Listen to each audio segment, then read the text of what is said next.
So, a couple of things from last week's show that I just wanted to follow up on.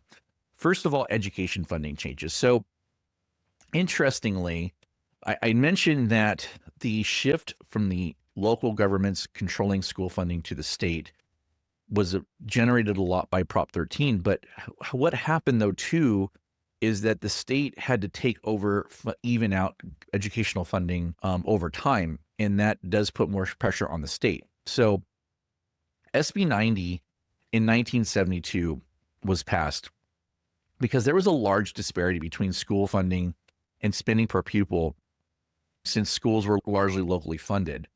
SB 90 limited how much money school districts could receive per pupil to cut down on this disparity.